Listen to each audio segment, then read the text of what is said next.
Hello and welcome to the Slingshot channel. Today we're gonna test various weapons against police anti-riot protection equipment.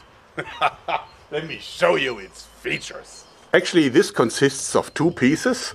One is a brand new polycarbonate shield, really strong, and one is an authentic anti-riot helmet from German police. I think that was used until very recently. Both very sturdy material, clamped in so that they can't move too much, and we'll see how they fare. This shield and also the visor from the helmet are made from polycarbonate.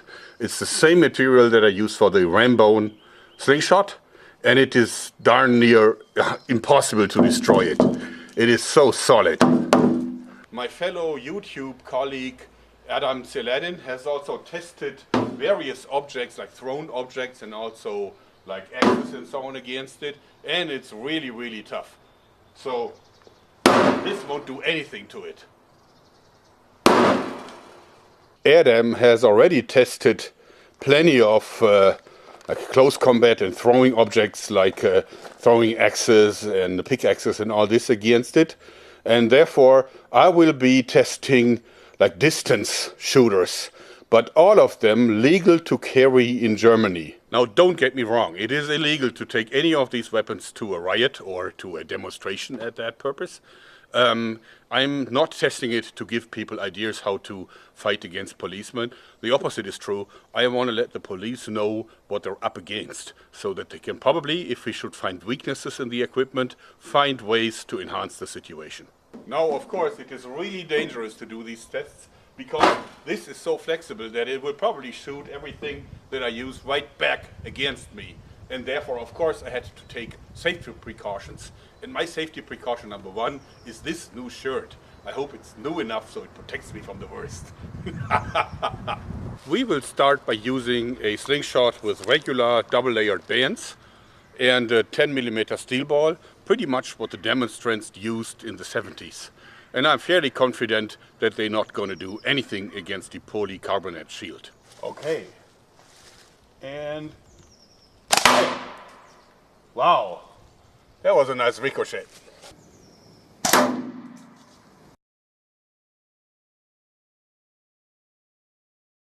Okay, there is a very small dent here, but that's all that happened. So let's ramp up a bit.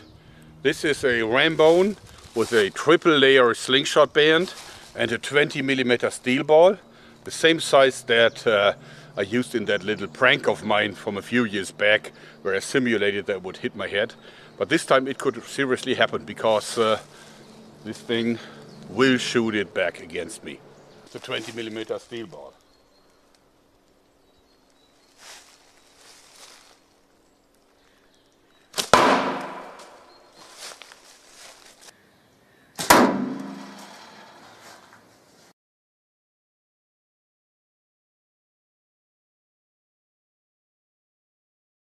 That was a full-on hit that actually did cause a dent in the shield, but of course no danger for the policeman. Next we will use one of the most dangerous ball shooting weapons I've ever seen. It's the new Raptor Expo from Shootech. Actually this is using a double string with an embedded magnet to fire steel balls instead of arrows. It can also shoot arrows, but this one is now set up for the steel balls. It is really accurate because it has a peep sight, adjustable of course, and it shoots the 10mm steel ball at an incredible 480 feet per second. That's like approximately 150 meters per second. It's really fast and super accurate. Let's see what it does to the shield. The bow has been set to the maximum strength of 80 pounds, so it's not easy to draw, but we want maximum damage.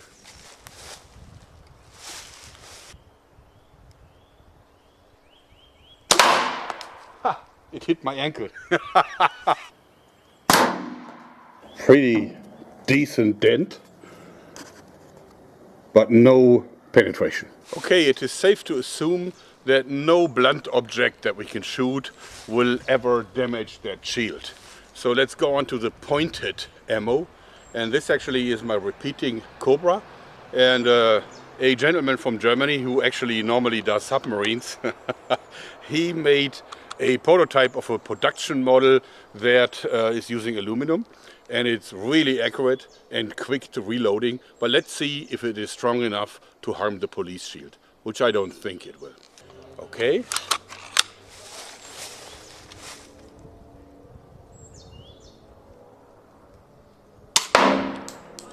One more. And one more. Nope.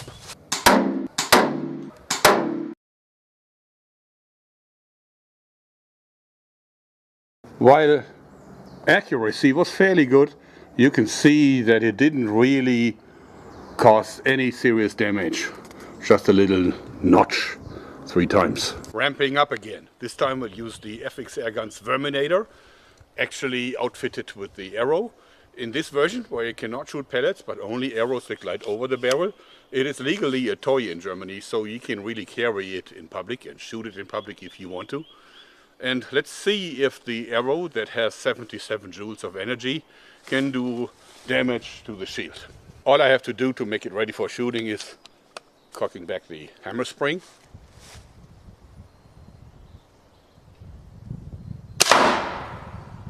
I think it sticks.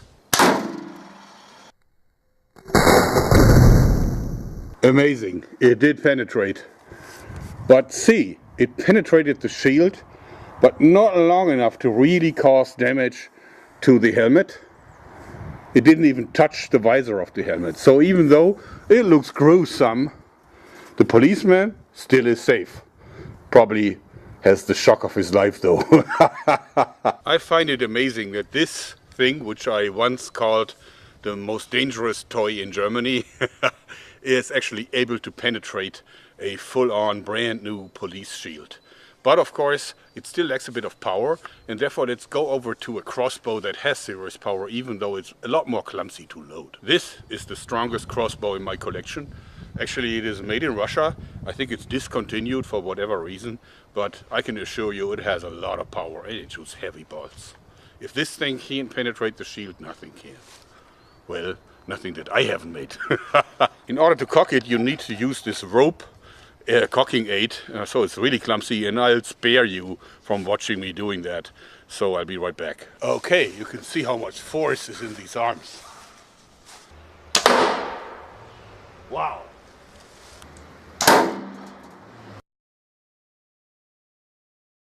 As you can see, this bolt penetrated a little deeper than the Verminator arrow, and it even dented, you can probably see that through the glass here, it even dented the visor a little bit. So it is dangerous for the policeman, but it didn't kill him. It is time to bring out the homemade arsenal. So we have here my 916 joule arrow shooter, and I'm using the same arrow that I used to penetrate the steel helmet from Bulgaria. And it has a center punch hardened steel tip, and if that can't penetrate the setup, then nothing can. Pumped up to 300 bar.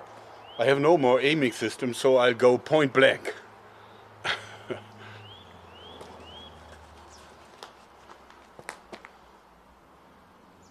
And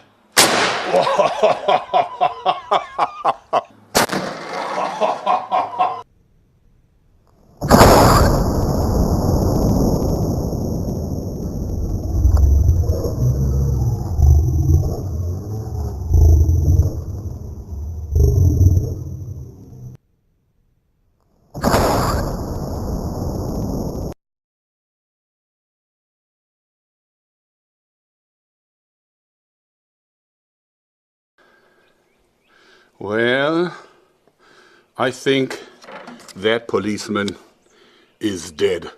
Not only did it crash right through the shield, but it went on through the visor of the helmet and also traveled through the wood and split it in the middle.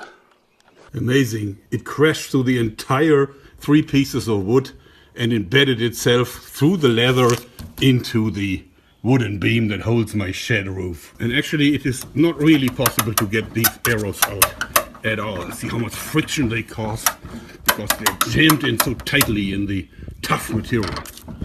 And this, of course, well, I think I have to destroy the whole setup to get it out. These things are really solid. I mean, I'm totally impressed about how well protected policemen are. Even the strongest crossbows can't do anything. But if you are a policeman and you have to do service during a riot, and someone comes running at you with this mixture of a plumber's nightmare and a homemade air gun, then I have one advice for you. Run! Anyway, that's it for today. I hope you liked it. Thanks and bye-bye. This rifle has so much recoil that I decided to look what happened and see. It's nothing anyway.